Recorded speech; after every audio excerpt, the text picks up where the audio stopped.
choose to go to the moon in this decade and do the other thing, not because they are easy, but because they are hard.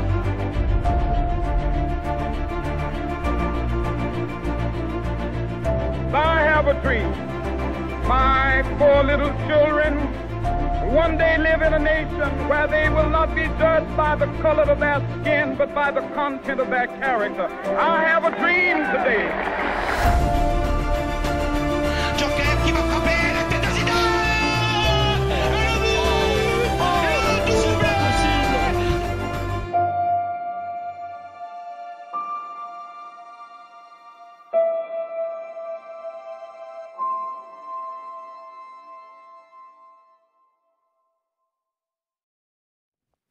Eh bien, écoutez, bonjour à toutes et à tous. Au nom des équipes d'IMO, au nom des partenaires, on vous souhaite la bienvenue dans ce magnifique espace de la Fédération des entreprises romandes. Voilà, magnifique espace que nous avons découvert il y a maintenant quelques mois et qui va nous permettre de passer une demi-journée ensemble. Voilà, très très heureux. Alors, à ce film, nous aurions pu rajouter les frères Dufaux, qui, je crois, avec une célèbre marque genevoise Motosacoche, ont eu 43 records du monde.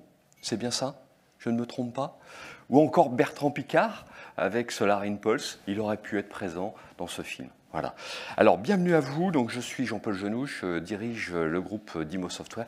Très rapidement, ce matin, on va vous présenter qui nous sommes, parce que beaucoup d'entre vous ne savent pas précisément ce que nous faisons. Voilà. Donc rapidement, cet événement que nous organisons depuis 17 ans en France, eh bien, nous avons décidé de le faire à Genève pour la première édition. Donc vous faites partie de cette première édition. L'intention que nous avons, ce n'est pas de faire un événement une fois et de ne plus jamais revenir. C'est bien au contraire d'être à vos côtés demain, après-demain, et j'espère dans 17 ans aussi. Alors je ne sais pas ce que je ferai dans 17 ans, mais en tout cas dans la durée, c'est très clair. Voilà, 17 années de forum. Cette année, pour vous, eh bien, on a prévu une conférence. Sydney, ravi de t'accueillir. On t'écoutera tout à l'heure. Je t'ai déjà entendu et j'avoue que j'ai pris énormément de plaisir à t'entendre. Donc voilà, donc Sydney sera à nos côtés tout à l'heure pour la conférence. 17 années d'histoire du forum. Petite information, l'édition 2018 du forum à Lyon a eu 1600 personnes, 1600 visiteurs. Donc c'est un événement qui fait date. Cet événement aujourd'hui, nous avons décidé de le faire à Paris, de le faire à Lille, de le faire à Genève et de le faire à Nantes. Voilà, et donc on est très très heureux de vous avoir aujourd'hui. Toujours à la base de cet événement, une conférence, une thématique, et puis on déroule sous forme d'atelier des retours d'expérience, tout simple. Le retour direct de clients qui ont mis en œuvre des solutions qui permet d'avoir un contact direct et savoir effectivement si ça correspond à des solutions, à des problèmes que vous rencontrez de façon très conviviale. Voilà, tout simple. Voilà, vous serez bien accueillis aujourd'hui par les équipes d'IMO, par les partenaires. Voilà, très simplement, c'est comme ça qu'on fait, nous, eh bien, cette action vis-à-vis de nos clients, nous, aux futurs clients. Vous avez quelques représentants des premiers conférenciers ou des conférenciers. D'ailleurs, dans cette salle, il y a le premier conférencier que nous avons eu il y a 18 ans. Il doit se cacher, Xavier Bouin, donc, qui écrit des ouvrages sur le contrôle de gestion. Donc, il est dans la salle, mais il veut se faire petit. Ici, vous allez retrouver Paul Dubrul, qui a été le fondateur, cofondateur, puisqu'ils étaient deux, du groupe Accor. Et je crois qu'il vit en Suisse. C'est même une certitude. Voilà, Paul Dubrul. Vous allez retrouver Henri Giscard d'Estaing, qui est le président du Club Med, qui ont été des intervenants de DIMO dans le cadre de forums passés. Voilà, tout simplement. Je l'ai dit, convivialité, échange, voilà, professionnalisme, vous en jugerez par vous-même. En tout cas, c'est pour vous, cette journée, cette matinée est pour vous. Je ne vais pas redire ce que je viens de dire. Les forums aujourd'hui, ce sont des événements qu'on fait maintenant en dehors de Lyon. Voilà, volontairement parler au plus près de nos clients. On a 6000 clients aujourd'hui, une centaine environ en Suisse. Voilà, et notre objectif, c'est de conquérir le cœur d'autres clients, tout simplement. Voilà, donc nous allons être accompagnés aujourd'hui d'un certain nombre de partenaires. Et ce que je vais faire, c'est très rapidement vous demander de monter sur scène. Je vais demander déjà à Jérôme Favoulet de monter, de la société GECO. En quelques secondes, te présenter. le micro numéro 1. Jérôme. Bonjour à tous. Alors en deux mots, c'est une jeune activité qui est basée sur un certain nombre d'années d'expérience. Et notre métier aujourd'hui, c'est de résoudre les problèmes. Donc on a choisi l'emblème du lézard, parce que souvent on dit il y a un petit lézard. Et nous, justement, c'est de récolter les lézards, de les apprivoiser, de les transformer en opportunités. Donc on travaille sur du développement d'affaires, sur des levées de fonds, sur de l'accompagnement stratégique. Et on fait tout ça depuis Genève. Excellent. Merci. Merci à toi. Gérald, à toi. Gérald de la société Iporta. Bonjour à toutes et à tous, donc Gérald Dorland, je représente la société Iporta. Nous faisons partie d'un groupe lyonnais également, le groupe Visiative, partenaire d'Imo Software. Et nous, au sein de ce groupe qui est spécialisé dans la transformation numérique des entreprises, nous développons un applicatif dédié au marché de l'immobilier qui est destiné à la fois aux investisseurs, aux directeurs immobiliers, aux responsables de moyens généraux et également aux utilisateurs, donc avec un spectre fonctionnel très très large pour couvrir vraiment tous les aspects de gestion immobilière. Excellent. Guillaume, je te demande de venir. Guillaume Debry, donc de la société Kiriba. Bonjour. Ravi d'être là aussi. Merci à Dimo Software de nous avoir invités. Ça fait quelques années aussi, ça fait 17 ans que Kiriba existe. C'est une plateforme SaaS, uniquement SaaS, de gestion de la liquidité pour les entreprises. Donc nos interlocuteurs sont les directions financières au sens très large. Et pareil, quelques années que nous sommes en Suisse aussi. Et maintenant, on souhaite aller un petit peu plus loin avec notre partenaire Dimo. Voilà. Eh bien, top. Fernando, PM Castor. Merci Guillaume. Bonjour à toutes et à tous. Merci aussi pour cette opportunité.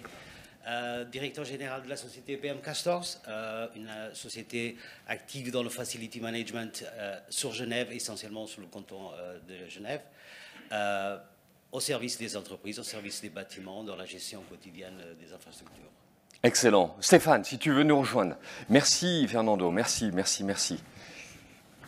Stéphane Perraillon, de la société DVO. Bonjour à toutes, bonjour à tous. Merci Jean-Paul. Merci à la FER de nous accueillir, la Fédération des entreprises romandes. Je représente la société DVO. Nous avons pour vocation d'accompagner nos clients dans leur développement à l'international par la mise en œuvre d'outils de gestion. Nous sommes présents en Suisse, à Châtel.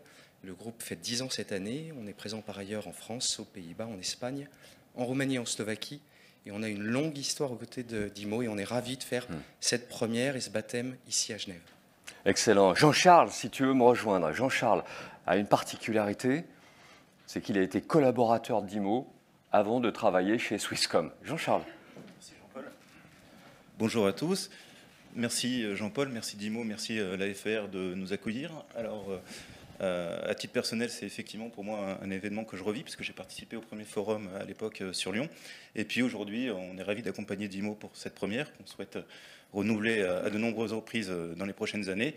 Et en ce qui nous concerne, on ne va pas vous parler d'informatique de gestion pure et dure au travers d'un ERP qui s'appelle Microsoft Dynamics Business Central, anciennement Navision, mais notamment tous les outils de productivité personnelle qu'on utilise tous les jours, les outils Office, et comment on peut les coupler à une structuration de données avec un ERP back-office. Excellent Jean-Charles, et puis ravi de te revoir. T'as pas changé. Toujours aussi sympa. Alors, rapidement, 10 mots en quelques mots, encore une petite vidéo. On va rentrer au cœur de la famille d'Imo. Voilà, donc on est à Limonest, dans la banlieue de Lyon.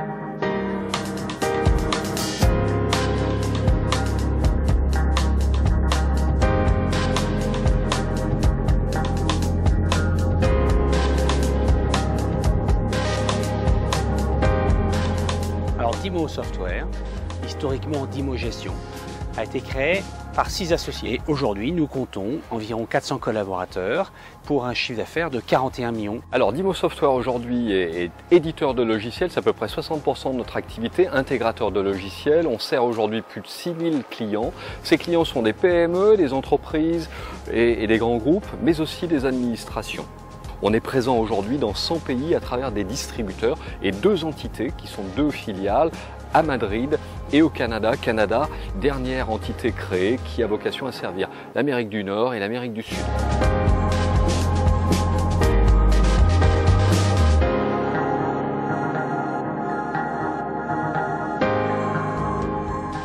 faire du reporting et de l'analyse des données pour un directeur général, un directeur commercial, un directeur des achats et des utilisateurs opérationnels également. On peut imaginer, très récemment, on a un client qui travaille autour du monde de la grande distribution qui avait besoin d'une application de gestion de la prévision des ventes. Donc on a mis le dispositif en place et nos consultants sont allés travailler avec ce client pour comprendre le besoin. L'idée, c'est de partir du besoin de ce client, de bien comprendre son activité et de paramétrer les solutions pour qu'elles répondent et qu'elles lui fassent gagner du temps, qu'elles lui permettent de piloter son activité du mieux possible.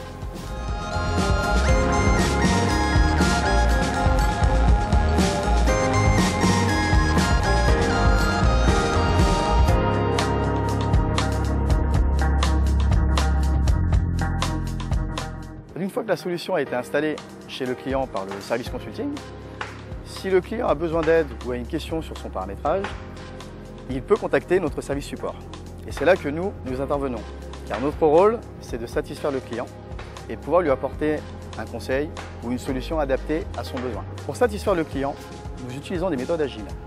Donc ces méthodes agiles nous permettent à nous au support de beaucoup mieux communiquer, car toute la communication se fait à l'oral. Ça permet de mieux travailler ensemble, de faciliter l'esprit d'équipe et surtout ça nous permet d'innover.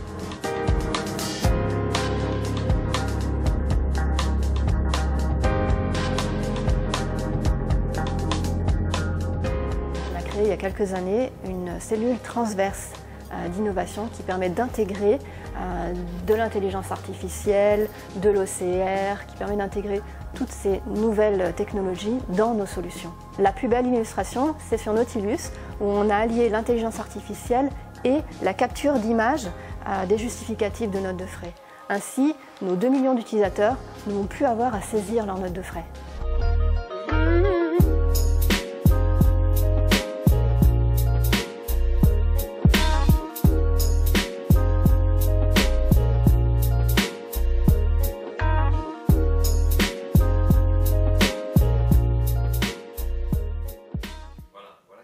Images qui illustrent ce que nous faisons.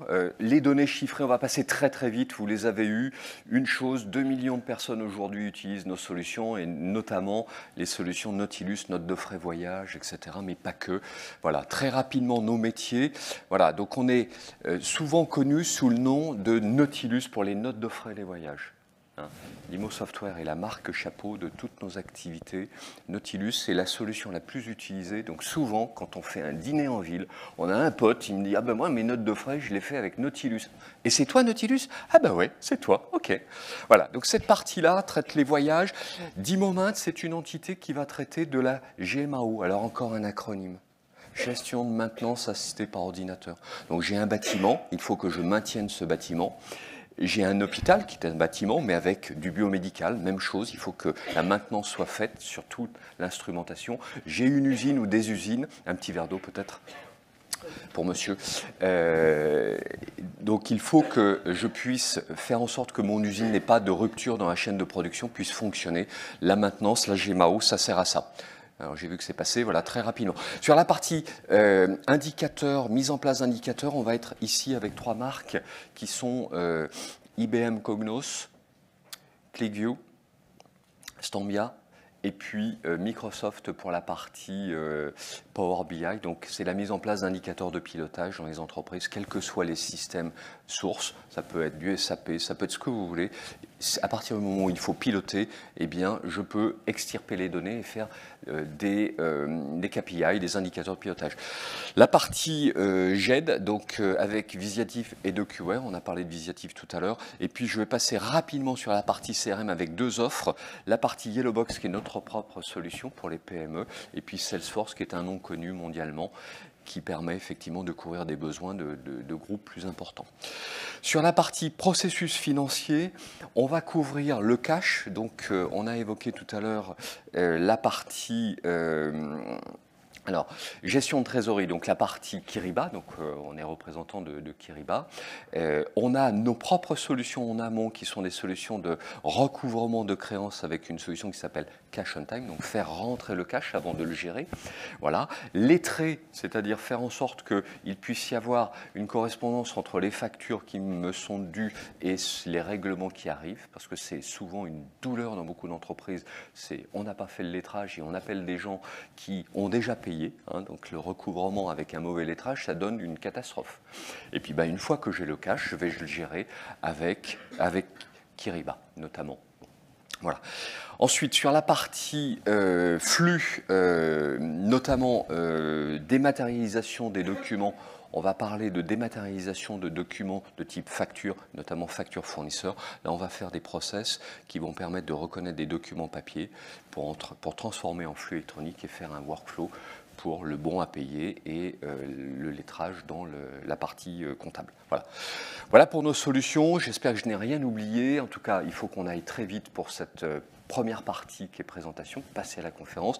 Nous avons aujourd'hui un certain nombre de sociétés qui nous ont fait confiance en Suisse. Donc vous avez ici un certain nombre des logos, hein, tous ne sont pas présents. Voilà. Donc on est aussi bien dans les montres de luxe que d'autres domaines aussi comme le vin ici présent. Voilà.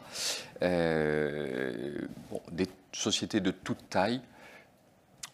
Voilà, tout simple. Tout simple, tout simple. Alors, PIS, ça parle à tout le monde, mais c'est aussi notre acronyme pour symboliser nos valeurs. Et il se trouve qu'au sein de PIS, je ne vais pas vous faire la description de toutes nos valeurs, parce qu'on y passerait une demi-heure. Il y a ce fameux C, et ce fameux C qui rejoint quelque part la thématique que nous avons aujourd'hui, confiance et dépassement de soi. Donc cette confiance qui est au sein de nos valeurs, au sein des valeurs symbolisées par cet acronyme PIS. Et donc c'est la thématique qu'on va aborder aujourd'hui avec Sidney Gavinet. Voilà. Je vous souhaite une très belle matinée, un très bon déjeuner. Vous êtes tous invités. Nous allons avoir d'autres personnes qui vont nous rejoindre tout au long de la journée. Nous avons aujourd'hui 150 personnes qui sont attendues.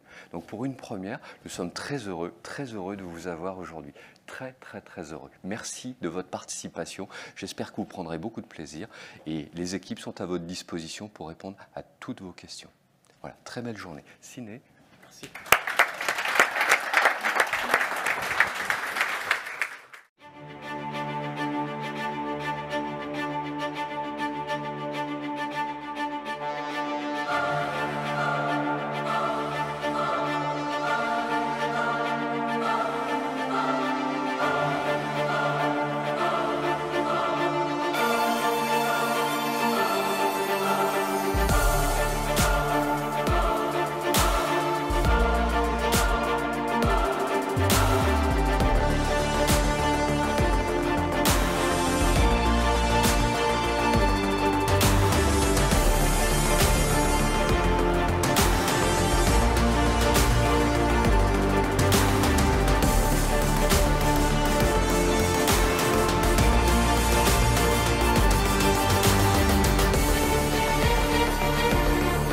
Le bateau est couché sur l'eau. J'ai appelé le mât cassé. You may lose a lot. You may lose your life.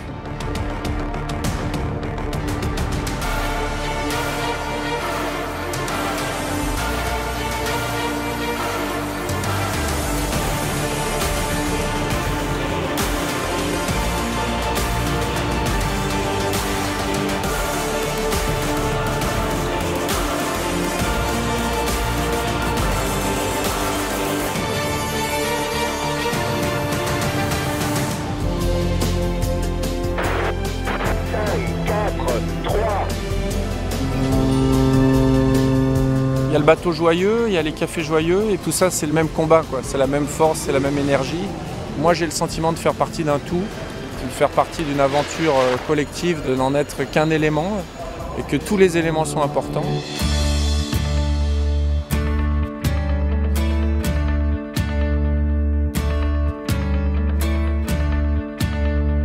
Gagner la classe Rome, c'était la moindre des choses, mais il faut déjà le faire. Donc c'est fait. C'est fini. C'est fini.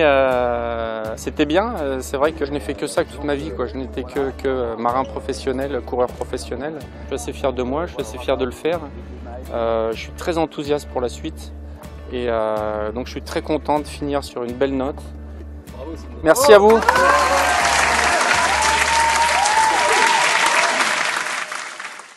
Voilà, c'était ça mon monde.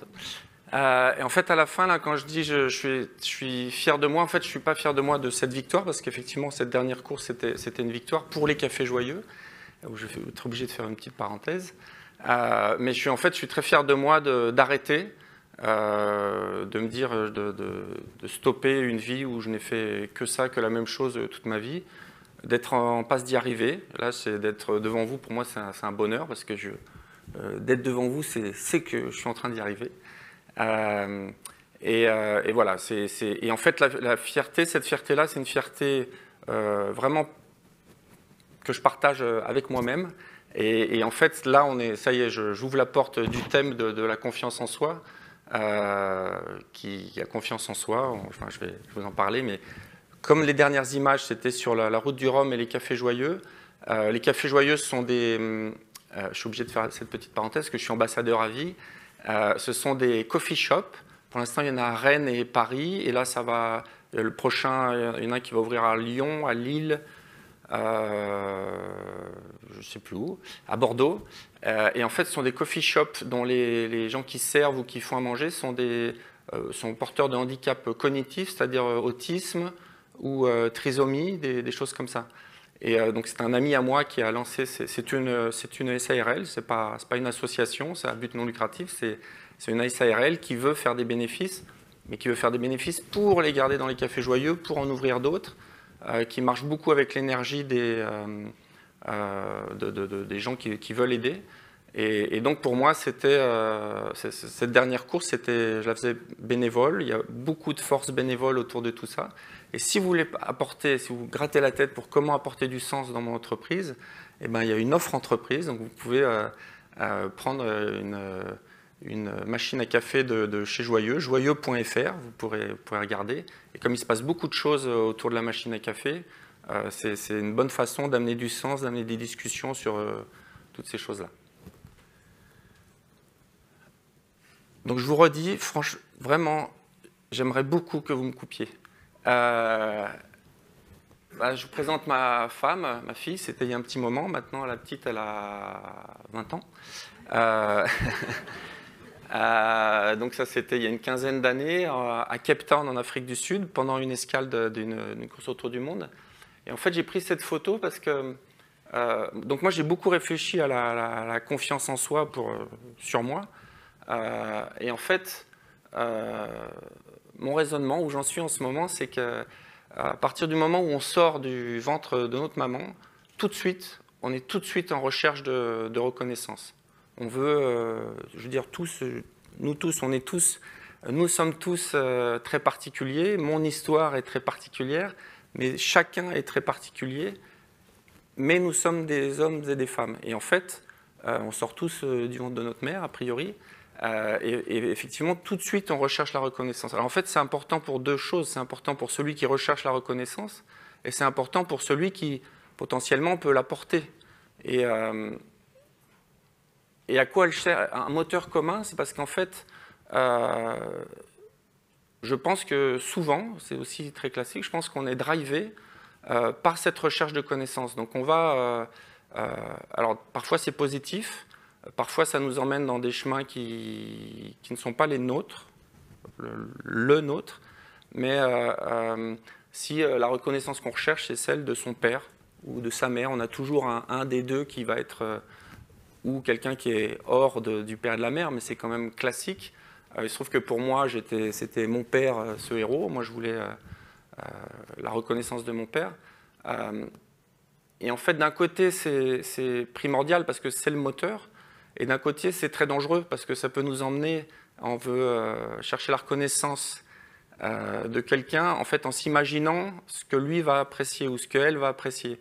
Moi, ça m'a amené à faire une vie de marin. J'ai mis mes œillères, je suis allé. Et en fait, quand on cherche la reconnaissance de quelqu'un d'autre, d'autrui, en fait, ce qui est dangereux, c'est que malheureusement, on a beaucoup de chances d'être déçu parce qu'on se fait une image de ce que cette personne pense. Et quand on arrive à faire quelque chose, un achievement qui pour nous devrait correspondre à sa reconnaissance, bah, il y a quand même un certain pourcentage de chances que bah, ça ça clique pas. Donc là, c'est une grosse déception parce que nous, on a fait tout ça pour eux, pour lui, pour elle. Et puis, donc, tout ça pour dire que la reconnaissance, en fait, à quoi sert-elle? Ben, je pense qu'elle sert à prendre confiance en soi. Donc c'est pour ça que quand nous, on peut délivrer de la reconnaissance autour de nous, c'est aider ces gens autour de nous à prendre confiance en eux. Et pour moi, avoir confiance en soi, c'est, quand je vous parlais du dépassement des limites, et puis d'utiliser son propre potentiel à son juste potentiel, c'est qu'en fait, quand on n'a pas confiance en soi, bah, on est très loin d'utiliser notre potentiel. Donc c'est primordial, la confiance, c'est quelque chose de primordial.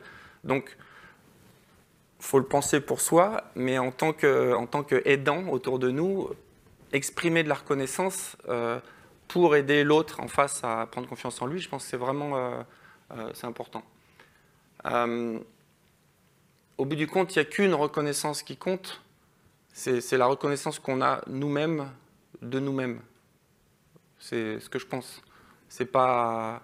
Les autres peuvent nous aider, parfois le regard des autres peut nous aider, mais ce qui est primordial, c'est le regard qu'on a sur nous-mêmes.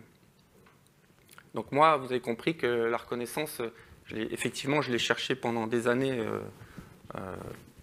près de mon père, mais reconnaissance de ma famille, de mon petit cocon, de ma femme et mes 2 filles, elle est très importante. Alors dans cette notion de confiance en soi, en fait, dans mon parcours, moi, quand on me disait, mais la voile, c'est ta passion, c'est ta passion, je disais, non, c'est pas ma passion. En fait, ce que j'aime, c'est la nature. Et ce que j'ai oublié de vous dire, d'ailleurs, dans mon parcours, c'est que mon parcours voile, il a commencé à côté. En fait, j'ai fait mes premiers bords d'apprentissage de la régate à Annecy, sur le lac d'Annecy. Donc il y a beaucoup de marins qui sont sur les lacs, c'est une très bonne école parce que les vents sont légers, donc on apprend la finesse. Et en fait, moi c'est la nature qui me plaît beaucoup. Et j'ai compris il y a très peu de temps, juste avant la route du Rhum, en lisant un bouquin sur la confiance en soi, une philosophique, un livre de Guillaume Pépin, qui accessoirement, le hasard fait que c'était le prof de philo de ma fille à Légion d'honneur à Paris.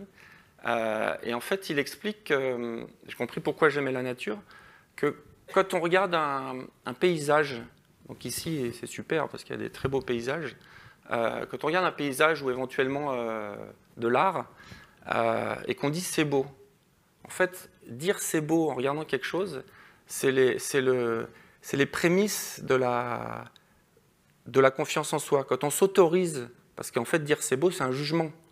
Et si on exprime un jugement, c'est qu'on a une certaine confiance.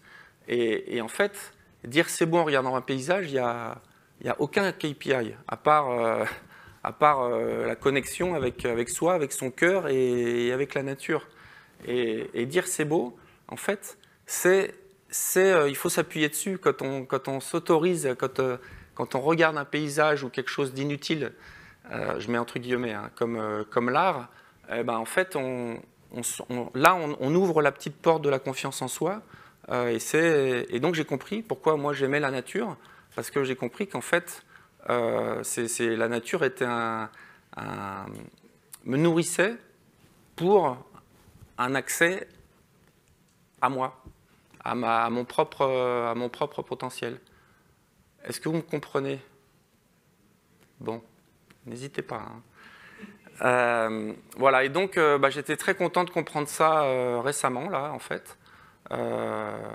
Et je pense qu'effectivement, la connexion avec la nature, alors ça peut paraître déplacé, là, dans ce béton, mais si, justement, quelque part, ça va un peu en frontal avec ça, c'est que je pense qu'on est, encore une fois, nous sommes des êtres humains au départ de l'histoire, et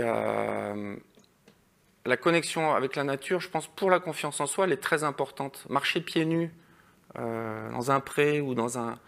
Mais finalement, je ne sais pas dans la salle, mais quand est-ce que la dernière fois que vous l'avez fait, quelle est la dernière fois que vous avez marché pieds nus sur le sable? plus probablement pour ceux qui vont en bord de mer, mais marcher pieds nus dans un pré, en fait, c'est quand même super simple, mais on ne le fait pas. Et en fait, je pense que ce rappel de qui nous sommes, ce que nous sommes par rapport à, pour se donner accès, pour se donner confiance, en fait, je pense que c'est un très bon outil. La nature peut nous aider. On pourrait aider la nature aussi. Et récemment, je suis allé à la Défense à Paris. Et c'était après la route du Rhum, donc je venais de passer 3 semaines en solitaire. Là, j'étais un peu sur ma planète. Et alors là, j'ai été choqué. Je me suis dit, mais là, j'étais je ne sais pas combienième étage d'une tour. Je me suis dit, mais la Terre est où? Et je me suis dit, elle est des dizaines et des dizaines de mètres sous nos pieds, sous des tonnes de béton, etc. Et franchement, il y a des gens qui travaillent là et il y a des gens qui vivent là. Donc voilà, appuyons-nous sur la nature. Je peux barrer. Alors ça, c'est un bateau d'Oman que j'ai piloté pour ma 2e route du Rhum. Donc le bateau cassé qu'on voit dans le film, c'était la première en 2010. Ça, c'était en 2014. Là, j'ai une autre fierté. Je vous parlais de ma fierté d'arrêter. Là, j'ai une fierté sportive ou de pilote, on va dire. C'est que j'ai piloté ce bateau donc de Saint-Malo à Pointe-à-Pitre en solitaire. Et en fait, ça, c'est sur ce bateau qu'on a chaviré. C'est un bateau qui fait 70 pieds, c'est-à-dire 21 mètres. Et en fait, c'est des bombes. C'est un peu comme ce que vous avez sur le lac, là, sur le bol d'or. Mais c'est des bombes et ça peut chavirer avec 12 nœuds de vent, c'est-à-dire un vent courant, un vent moyen du lac Léman. Ça peut faire, ce bateau peut chavirer. Et en fait, je l'ai piloté à travers l'Atlantique. Avec, juste pour vous donner une idée, je n'allais pas à l'intérieur. On avait aménagé une petite niche sur le pont où j'avais le gaz, l'écran, le clavier, le téléphone. Et j'étais à portée de main de pouvoir jaillir en fait pour choquer les écoutes, c'est-à-dire lâcher les cordages. Et je peux barrer, en fait, c'est ce que m'a dit dans notre première transatlantique sur ce bateau. On ne le connaissait pas très bien, le bateau, encore. Ce que m'a dit Farhad Alasni, qui était un de mes équipiers, et qui était un peu le jeune gars que j'ai fait monter, que j'ai fait doubler les plus anciens et tout, que j'ai aidé à développer. Et on va aux États-Unis, on prend le départ de cette transatlantique, la course se passe bien, et ce Farhad, il ne barrait pas à l'époque. On avait un équipage mixte avec des pros et des Omanais qui en vivaient, mais qui étaient, on peut considérer, non expérimentés. Et donc, lui ne barrait pas. Parce que piloter un engin comme ça, c'est dangereux et il faut l'expérience. Et on était en course. À la barre, il y avait un Anglais. On se retrouve sous la petite cahute avec Farhad. Et je dis, bon, Farhad, pour le tour de l'Europe, après, il faut qu'on prévoie les profils qu'on prend, parce qu'il y avait un Américain qui était à bord avec nous, qui apportait de l'expérience, mais que les gars n'aimaient pas, parce qu'il disait fuck, fuck, fuck à toutes les phrases, et ça, les Omanais, ça ne peut pas passer. Donc j'aurais dit, on utilise son expérience, mais il faut aussi apprendre à travailler avec des gens avec qui on n'a pas forcément des atomes crochus. On s'arrêtera à la fin de cette course, c'est prévu, mais donc il faudra le remplacer. Et je lui dis, je pense qu'il nous faut des barreurs, c'est primordial. On peut avoir une machine avec plein de potentiel, encore une fois, mais si on n'est pas capable d'en tirer tout son potentiel, ça ne sert à rien. Et je lui dis, qu'est-ce que tu en penses? Donc j'essaie de l'impliquer dans la réflexion. Et lui me dit, mais je peux barrer, moi. Alors moi, du coup, je me dis, bon, qu'est-ce que je fais? Je ne vais pas lui dire, bah non, t'es pas bon, non, t'as pas l'expérience. Du coup, je réfléchis un peu, je serre les fesses, et puis je me dis, bah vas-y. Donc, en fait, on était à 30 nœuds, donc 30 nœuds, ça va très vite, au milieu de l'Atlantique. Pour vous donner une idée, on a fait New York-Brest en 5 jours. Donc c'est quand même rapide, hein. Vous le faites en paquebot, vous ne devez pas aller beaucoup plus vite. Avec des conditions exceptionnelles, mais quand même, c'est très rapide. Et je dis, vas-y. Alors lui aussi, il a été un petit peu surpris, mais là, justement, je faisais ce que je vous disais à la slide d'avant, c'est-à-dire que je reconnaissais, enfin, je lui donnais sa chance, et c'était un acte de reconnaissance, de l'avoir écouté, de prendre en compte ce qu'il me disait, et puis de lui offrir... Moi, j'étais mort de peur. Hein. Et puis, donc, il va à la barre. Le gars qui était à la barre, lui laisse le siège. Donc on est assis sur les... Le barreur, en fait, il est assis là, hein, il n'est pas au centre, il est assis là, on est loin, il y a 2 postes de barre, comme le bateau est large. Il va voir le barreur lui laisse sa place, lui explique un peu les instruments, parce qu'on a des instruments. Puis là, il prend la barre, et donc là, et à ce moment-là, il avait un problème de vue dont il ne m'avait pas parlé, donc il ne voyait pas les instruments qui sont... et des instruments qui étaient sur cette poutre-là, donc c'est assez loin depuis ici, donc il ne regardait que les instruments qui étaient devant lui, donc il barrait en faisant comme ça. Donc dans la voiture, on ne barre pas en regardant son compteur, et donc il allait très très vite, parce qu'en fait il barrait au compas, 0 cap, donc il regardait que ça, et en fait il n'avait aucune notion du danger, c'est pour ça qu'il allait vite, et quand le vent forçait de 2-3 nœuds, en fait 2-3 nœuds c'est pas beaucoup pour ici, mais ça c'est des bateaux qui créent leur vitesse, c'est-à-dire c'est exponentiel, quand le vent augmente un peu, la vitesse augmente beaucoup. Et nous, parce qu'on a conscience, on va modifier notre trajectoire on va abattre un peu, on appelle ça, s'il y en a quelques-uns qui font de la voile, pour que ça aille un peu moins vite. Et lui, il est tout droit. Donc il allait très vite, mais super dangereux.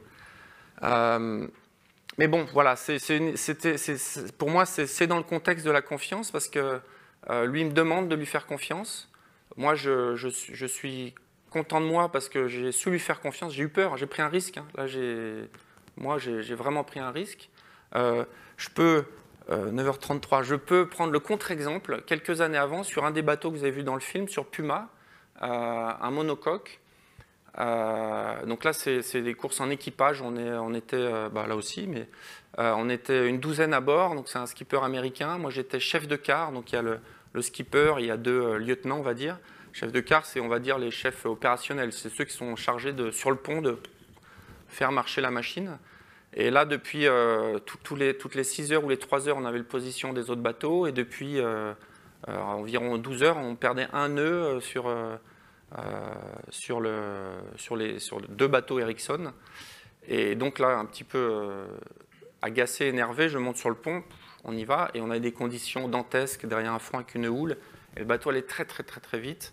Là, là on est au-dessus de l'eau, mais là, sur ces bateaux, les monocoques, en fait, les monocoques, ils fracassent les vagues. Et donc, du coup, parfois, on a ça d'eau sur le pont qui arrive. Quand on est à la barre, on se prend le paquet d'eau qui nous knock out un peu. On prend ça dans le plexus, on est éjecté. On a des harnais, mais on tombe et derrière, il y a des filières. Donc, c'est un peu le boxeur qui tombe dans les cordes. Et puis hop, on remonte, mais c'est des petits mini-chaos en fait. Et en fait, la vitesse de bateau ne tient qu'à la résistance humaine. Donc, moi, quand j'ai pris la barre, on est resté à au-dessus de 30 nœuds pendant, je sais pas, 7, 8, 10 minutes, ce qui est exceptionnel d'être en constant monocoque au-dessus de 30 nœuds. Mais après, très vite, ça a descendu. Donc, mon ego était assez flatté, d'autant plus qu'un de mes équipiers, c'était son tour de prendre la barre. Normalement, on tient la barre 1 heure, quelque chose comme ça. Il me dit, là, je ne le sens pas, ça t'embête pas de garder la barre. Et alors là, moi, mon ego s'en est pris plein les mirettes. Et du coup, je me suis dit, moi, je suis capable, j'ai pris la barre. Et en fait, c'était nul en termes de management par rapport au bateau, parce que 1 heure après, comme je vous ai dit, que déjà en 20 minutes, je ralentissais. Enfin, le bateau ralentissait, mais parce que j'étais moins performant à la barre. Le fait ce que j'aurais dû dire à ce moment-là, c'est mais non, écoute, tu prends 10 minutes, un quart d'heure, que ça me permette de souffler, puis je reprends un peu, puis tu verras que de toute façon, en fait, tu y arrives très bien. C'est ça que j'aurais dû dire. Et ce que j'ai pas fait, donc comme je vous dis, mon ego, ça a été boosté. L'autre chef de quart, on était dans le même état égotique, donc c'est passé la même chose. Donc au bout du compte, on n'était plus que 2 barreurs. Et ce qui est en fait qui est inacceptable sur un bateau comme ça, avec forcément on ne pouvait pas lutter à 2 barreurs contre les autres bateaux Ericsson qui avaient leur gang de 5 barreurs qui tournaient toutes les heures et donc c'était exactement le contre-exemple de ça. Donc ça me permet de passer un petit warning sur notre ego.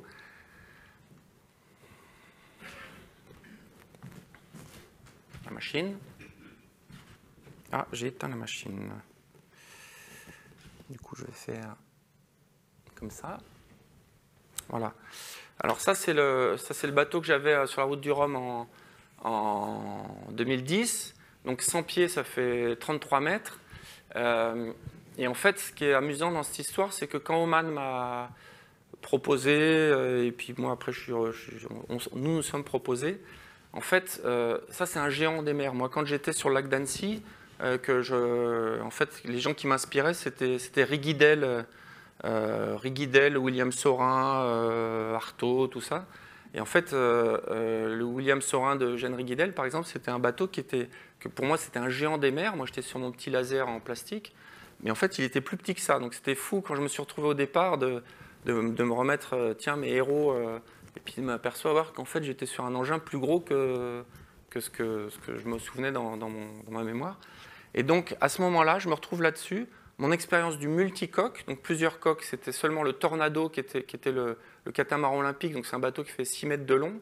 On est deux, c'est un dériveur. Et mon expérience du solitaire, parce que c'est du solitaire, la route du Rhum, c'était la solitaire du Figaro. Donc c'est des petits monocoques de 10 mètres. Voilà, donc je n'avais que ça comme expérience. Après, j'avais déjà 3 tours du monde sous la ceinture, mais pour cette spécificité-là, on pourrait penser que c'était une prise de risque de me confier ce bateau. En fait, confiance en son expérience, c'est quelque chose aussi, moi, qui m'apparaît forcément très important maintenant, parce que j'ai voulu, là j'arrête, j'ai voulu claquer la porte sur ma vie de marin en me disant je ne suis qu'un petit marin. Et puis finalement, après 1 an de digestion de tout ça, je m'aperçois que mon parcours, en fait, mon parcours est moi. Nous sommes notre parcours, et notre parcours, c'est notre expérience. Et donc, j'avais pas forcément la compétence de mener un navire comme ça, mais j'avais des compétences qui faisaient qu'en fait, j'étais complètement dans mon monde, j'étais complètement présent, j'étais vraiment, j'étais performant en fait sur ce canot. Voilà. Vous me suivez toujours ? Continuez à m'interrompre, hein, comme ça. En plus, c'est bientôt fini, c'est presque la dernière slide. L'inspiration. Alors, quand je suis en mer, moi, j'aime écrire, j'aime partager par l'écriture. Et j'ai fait de l'équipage. Donc là, on ne peut pas écrire, parce que là, c'est métro, boulot, dodo. C'est une machine, on n'a pas le temps d'écrire, et on descend du pont, on avale, on se met dans le duvet, et puis on repart, et voilà. Quand on est en solitaire, suivant l'engin, quand on est sur le bateau que je vous ai fait voir avant, ou même celui-là, l'engin est quand même assez stressant et dangereux, donc du coup, c'est pas facile d'écrire. Sur celui que je vous ai fait voir là, en 2014, c'était impossible. Là, on ne dort que par tranche de 1/4 d'heure maximum, dans lesquels on se réveille toutes les 5 minutes pour regarder les instruments. Donc on ne va pas s'amuser à écrire. Et en double, en revanche, et j'ai oublié de vous dire ça aussi, mais c'est quelque chose qui est assez chouette dans mon parcours, c'est que je fais plusieurs transats en double, notamment une avec Isabelle Autissier, qui est maintenant patronne en France du WWF, et puis une autre avec Samantha Davis, qui prépare aussi le Vendée Globe, qui est anglaise. Et en fait, en double, et en fait je vous dis ça parce que l'aspect féminin au large, encore une petite parenthèse qui n'est pas exactement dans le sujet, mais l'aspect féminin au large est vraiment une qualité, parce que les filles restent juste en dessous de la zone rouge, alors que nous, on va monter virilement au-dessus de la zone rouge, et en revanche, pour récupérer au-delà de la zone rouge, on se retrouve à fonctionner à 60% pendant plusieurs heures, alors qu'une fille, elle va fonctionner à 99%, elle va tenir tout le temps. Donc au large, où c'est jour après jour, nuit et jour, l'aspect féminin est vraiment une grande qualité. Et donc en double, en fait c'est du solitaire mais en double. Donc on a ces moments où là, il y a l'autre équipier ou équipière qui est sur le pont à faire marcher le bateau, où on peut prendre un peu de temps pour écrire. Et donc je me suis dit, en mer j'écris, je me dis je rentre, je vais écrire un bouquin, et puis j'arrive à terre, plus rien, quoi. Donc plus d'inspiration. Alors je me suis dit mais c'est quoi l'inspiration, etc. Et en fait, j'ai ma belle-mère, la mère de ma femme, qui un jour j'écris un texte et elle me dit oh, même au milieu de nulle part, mais elle fait une faute de frappe, elle oublie le P de nulle part. Donc même au milieu de nullard, tu nous fais rêver ou je ne sais quoi. Et en fait, c'était rigolo parce que du coup, il y avait un peu art. le mot art qui est écriture, et je vous parlais de la nature tout à l'heure, l'art ou la nature qui ne sert à rien. Mais effectivement, même pourquoi j'écris au large?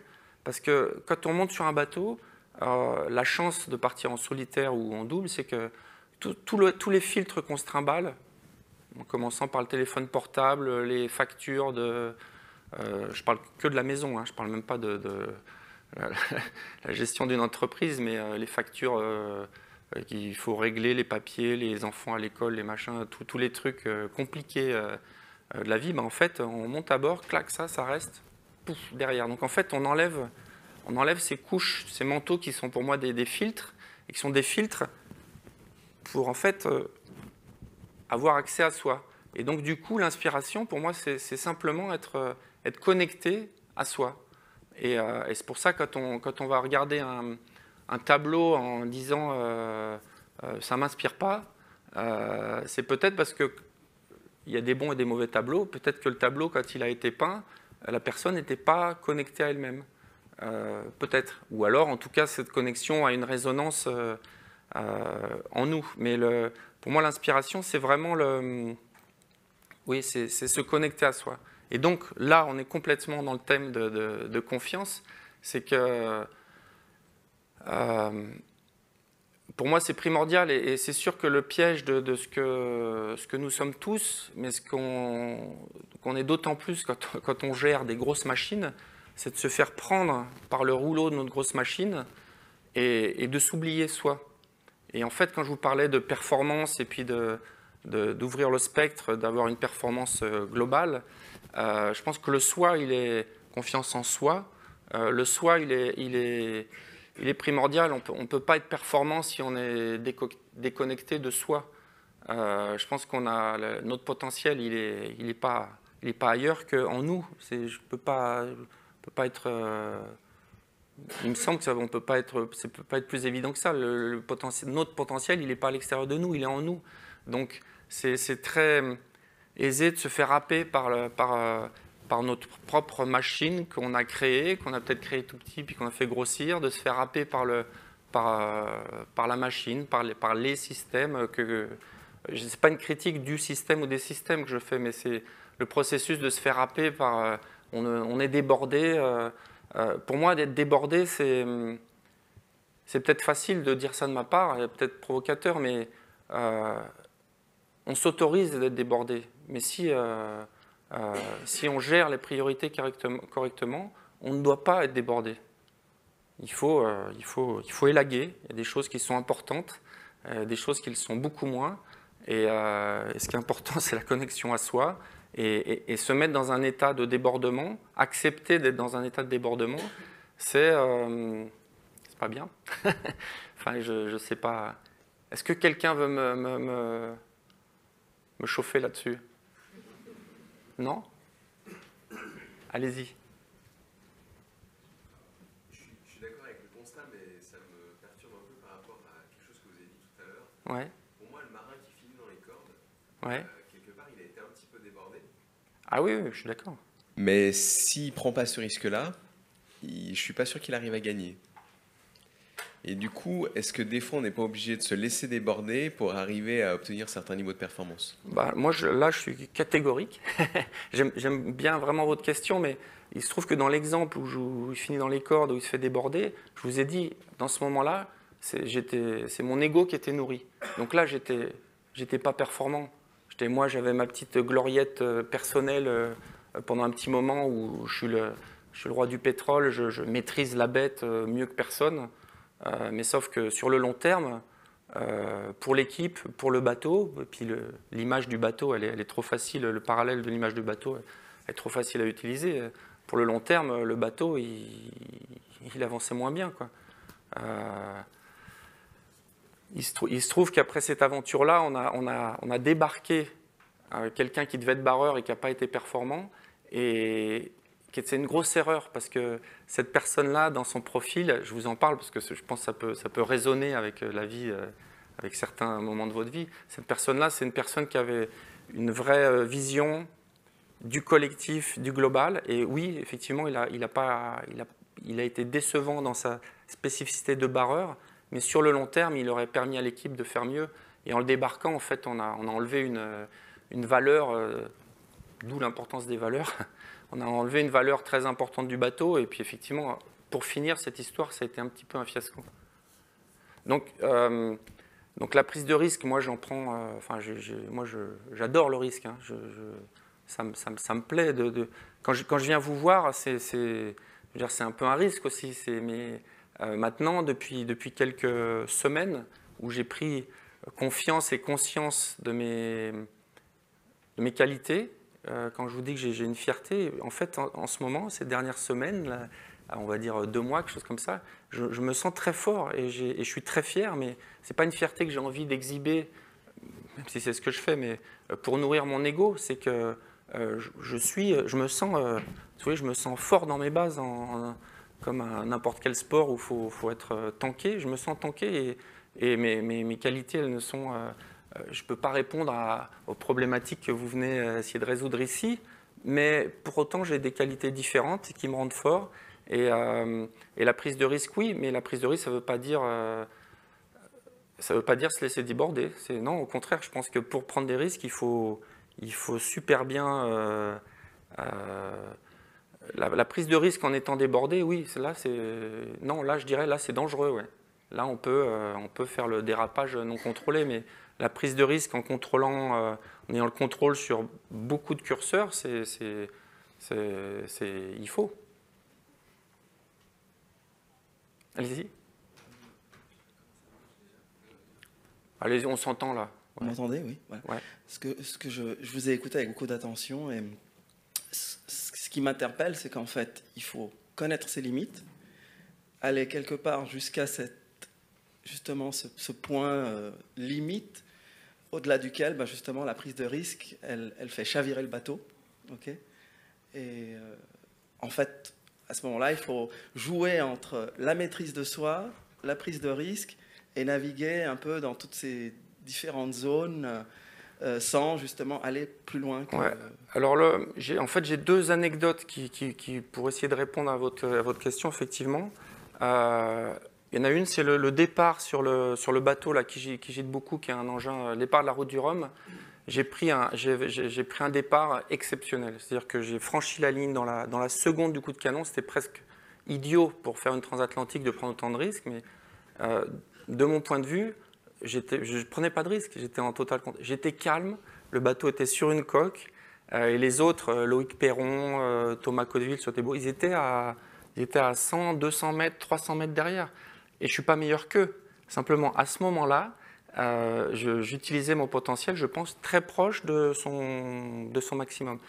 Pourquoi j'ai réussi à faire parce que pour moi, ça reste comme une expérience référence de ma vie, où j'essaye de m'en rapprocher le plus souvent possible, ce qui est rare, quand même, parce que là, c'était vraiment une grande maîtrise. J'avais amené à Saint-Malo, j'avais fait venir dans mon appartement, dans la semaine qui précède, mon prof de yoga. On faisait 3 séances par jour, et en fait, j'avais pas de stress, quoi. Le stress, pour moi, c'est un réducteur de performance. J'avais pas de stress, et donc on pourrait dire que c'était super risqué, mais moi, j'étais en maîtrise, j'étais calme, c'était un magnifique moment. L'autre exemple, dépassement des limites, etc., c'est avec ce même bateau, quand j'ai chaviré à Québec-Saint-Malo, dans mon rôle avec Oman, il fallait que j'enseigne Omanais, il fallait que je développe le Omanais. Donc à chaque fois, moi, je m'étais mis la barre dans cette mission-là très très haut. Et ça s'est fini très mal, puisqu'à un moment donné, avant le chavirage, j'ai perdu un équipier aussi. Il y a un jeune Omanais qui est passé par-dessus bord, et donc on l'a perdu. Il a été retrouvé 2 mois après. Donc effectivement, la limite a été dépassée. Dans ce cadre-là, moi, en fait, j'étais le skipper du bateau, mais je faisais partie du team Oman Sail. Il y avait un team manager, il y avait le patron d'Oman Sail. Et moi, j'ai manqué de challenge. En fait, on m'a trop fait confiance. L'entourage m'a trop fait confiance. Et donc, je pense que c'est aussi quelque chose qui peut être important dans ça. C'est que moi, j'en veux à personne. Vraiment pas. Et en même temps, je m'aperçois quand même du manquement du manque dans le management ou dans notre fonctionnement global d'équipe, c'est pas normal que j'ai pas été challengé simplement parce que ça c'était un objectif. Pour ça, le parallèle il est encore criant. C'était un des objectifs, mais il n'y a pas eu de questionnement de l'équipe. Donc moi j'ai pris cet objectif comme ma mission. Chaque année j'essayais de mettre un Omanet de plus, un de plus sur le pont, un de plus à la barre, etc. Et là pourquoi on a chaviré? On a chaviré par une erreur de ce Omanet. Mais je ne peux pas lui en vouloir. C'est moi qui ai fait monter la barre du curseur. Donc quand vous parlez des limites, de trouver les limites, oui, il y a quand même, effectivement, il y a quand même un moment donné où je pense qu'on ne s'utilise pas jusqu'à aller à nos limites. Après, dans la prise de risque, il y a quand même des curseurs très très importants. Je crois que c'est l'entreprise Gore-Tex qui était précurseur dans un peu dans pas l'autogestion, mais de faire que les employés s'engagent. Ils ont une notion dans leur façon de piloter de waterline, donc de niveau de waterline en français, ou en Suisse, c'est la ligne de flottaison. Et en fait, de dire que il laisse prendre des initiatives, des risques à tout le monde dans l'entreprise, sauf si cette prise de risque elle est sous la ligne de flottaison. C'est-à-dire que si elle risque de faire couler le bateau, là, il faut qu'on en discute. Et je trouve que c'est une bonne image aussi. Alors, je ne sais pas si ça vous répond un petit peu, votre... Et après, autre chose aussi, vous avez dit « il faut ». Moi, je ne vous expose que mon point de vue. Hein. Je ne dis pas « il faut », c'est ma vision actuelle qui évoluera, mais c'est comme ça que je vois les choses. Il nous reste 5 minutes. Je crois qu'il y a une question dans la salle. Oui, bonjour. Merci pour votre témoignage, de nous avoir fait partager. Merci beaucoup. Alors moi, je suis contente parce que la prochaine fois que mon patron me demandera quelque chose que je n'ai pas fait, au lieu de lui dire j'étais débordée, je lui dirai j'ai élagué. Donc ça sera une bonne... Merci. Et j'ai une question. J'ai bien vu le moment où vous avez dit l'inspiration, enfin au moment où je monte dans le bateau, je lâche un certain nombre de choses et je me connecte à moi. Et je pense que ça, c'est un vrai levier pour la confiance en soi. Par contre, dans la vraie vie, quels sont vos secrets pour vous connecter à vous quand vous ne montez plus dans le bateau? C'est une super question et je vais faire un mémoire là-dessus. En fait, je vais faire un mémoire... et le sujet de mon mémoire, c'est... en fait, c'est en anglais, mais c'est about the wisdom of the decision maker. Donc nous sommes tous des decision makers dans notre vie personnelle ou de leader. Et en fait, je pense que la clairvoyance, wisdom, on peut dire clairvoyance, en fait, c'est primordial parce que voir clair, prendre des décisions justes, utiliser notre expérience, notre potentiel, etc. Et effectivement, ce que je voudrais à la fin de mon mémoire, c'est sortir. Donc je vais faire des rencontres avec des dirigeants ou des decision makers, pas forcément dans l'entreprise, mais ce sera principalement dans l'entreprise.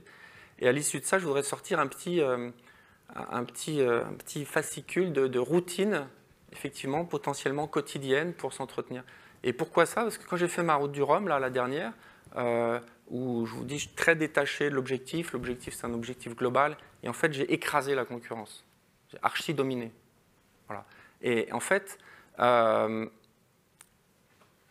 grâce au, c'est pas tout à fait le sujet, mais grâce au sourire et à la joie des équipiers joyeux, en fait, ce sourire et cette joie, moi, le fait de courir pour eux, avec eux, ça a catalysé en fait toutes mes réflexions de qui suis-je, dans quelle étagère là, et ça a catalysé et tout ce que je commençais à comprendre, ça me l'a mis comme ça. Et donc, quand j'ai fait ma route du Rhum, je marchais un petit peu à 1 mètre au-dessus du sol. Et en fait, j'ai compris que cet état-là de connexion, parce que moi, ma victoire, c'est que je me suis connecté à moi à ce moment-là, je le sentais très fort, c'est que c'est pas gagné, quoi. Et c'est que quand on revient à terre, petit à petit, on remet les couches de filtre, etc. Et donc, il y a plein de méthodes. Là, je suis pas... Mais quand je vous parlais de la nature, je pense que la nature, s'aider de la nature, c'est un moyen de la respiration, sais rien, la méditation, le yoga, toutes ces choses-là, c'est des bonnes choses. Moi, une des choses que je défends beaucoup aussi, c'est pour performer, se ralentir. Donc je suis à fond pour la prise de risque, mais je suis aussi de se ralentir. Quand je vous parle de se déborder, en fait, et de clairvoyance, sur un bateau, quand on fait une manœuvre, j'ai été spectateur de ça, il y a 2 bateaux identiques, il y en a un qui se précipite à l'avant, qui prépare son spi, son machin, et tout, qui court, paf, qui trébuche, qui a oublié quelque chose.